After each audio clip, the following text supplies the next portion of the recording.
बीते 8 साल से रूस और यूक्रेन के बीच चल रहे संघर्ष ने न केवल दोनों देशों बल्कि सारी दुनिया को एक खतरनाक मोड़ पर लाकर खड़ा कर दिया है। बाकी पड़ोसी देशों की तरह यूक्रेन और रूस के बीच साझी विरासत का इतिहास है, जो दोनों को जोड़ने के साथ साथ एक ढंग से अलग भी करती है।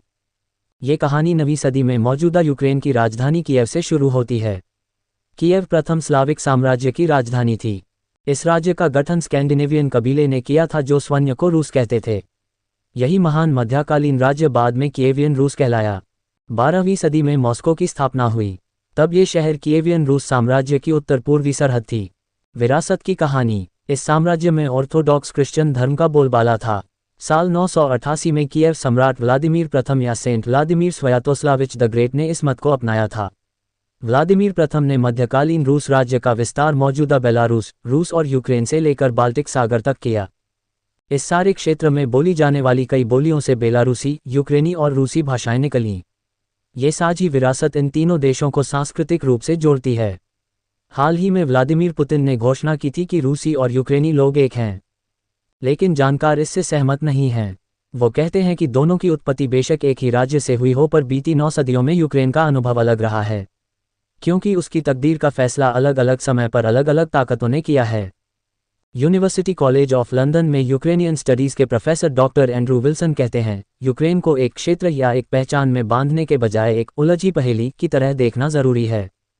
13वीं सदी में रूस राज्य के कई सूबों पर मंगोल साम्राज्य का कब्जा हो गया था, लेकिन 14वीं सदी में कमज़ोर होते मंगोल राज का फायदा मॉस्को और लिथुएनिया नाम की 2 सूबों को हुआ। इन दोनों ने रूस को आपस में बांट लिया। पश्चिमी यूक्रेन से अलग ही पूर्वी यूक्रेन, कीव और इसके आसपास के क्षेत्र पर लिथुएनिया सूबे का कब्जा हुआ। यही लोग यहाँ रेनेसां और सुधारवादी विचारधारा लेकर आए। पश्चिमी यूक्रेन के एंड गैलिसिया या कार्पेथिन गैलिसिया क्षेत्र पर हैप्सबर्ग साम्राज्य का राज रहा।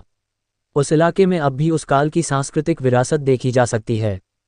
रूस के एक विख्यात इतिहासकार जॉफरी होस्किंग ने BBC हिस्ट्री एक्स्ट्रा को बताया था, पश्चिमी यूक्रेन का इतिहास पूर्वी यूक्रेन से एकदम अलग रहा है।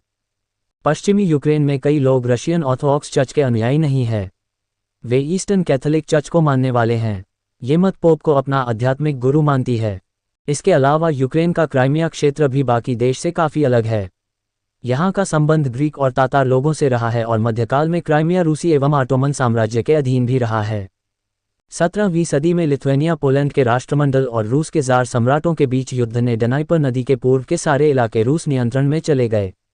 यूक्रेन के लोग इस क्षेत्र को अपना बायां किनारा मानते थे।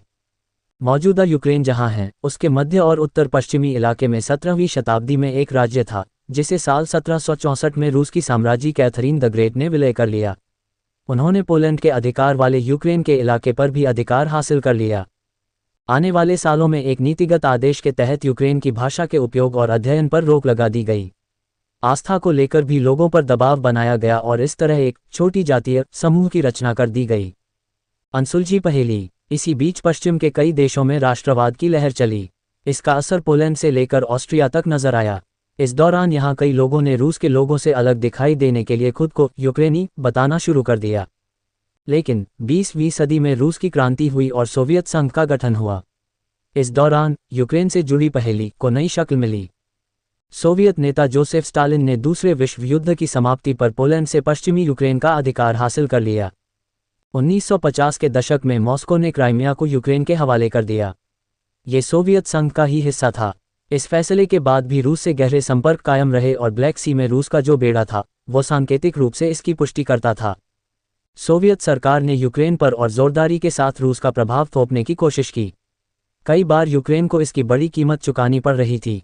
1930 के दशक में सोवियत संघ का हिस्सा रहे यूक्रेन के लाखों लोग स्टालिन की ओर से जबरन थोपे गए अकाल की वजह से मारे गए। इसके बाद स्टालिन ने वहां बड़ी संख्या में सोवियत लोगों को बसाया। इनमें से कई यूक्रेनी भाषा नहीं बोल पाते थे।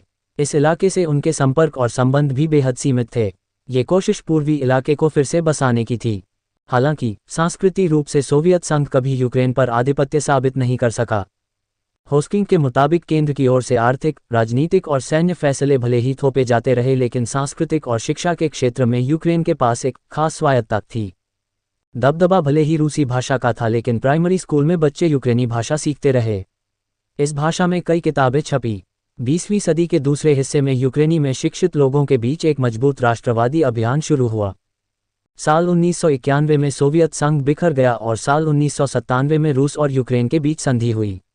इसके जरिए यूक्रेन की सीमाओं की अखंडता की पुष्टि हुई, लेकिन देश के अलग अलग इलाकों में कुछ ऐसी खामियां रह गईं जिससे दरारें बनी रही हैं। यूक्रेन के पूर्वी हिस्से में लोगों के रूस के साथ गहरे रिश्ते हैं।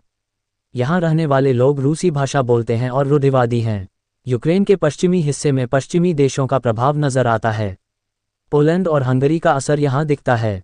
यहाँ रहने वाले कैथोलिक हैं और अपनी भाषा बोलते हैं। सपनों की खासियत यही है कि हर किसी के पास अपने लिए ख्वाब होता है। सपने देखने वालों में से कुछ अपने मूल की तरफ लौटना चाहते हैं तो कई दूसरे लोग आज़ाद रास्ते पर बढ़ना चाहते हैं। वीडियो पसंद आया है तो वीडियो को लाइक करें। यूट्यूब चैनल एबीपी विजन्स को सब्सक्राइब करके बेल आइकन को दबाना बिल्कुल भी मत भूलें। धन्यवाद।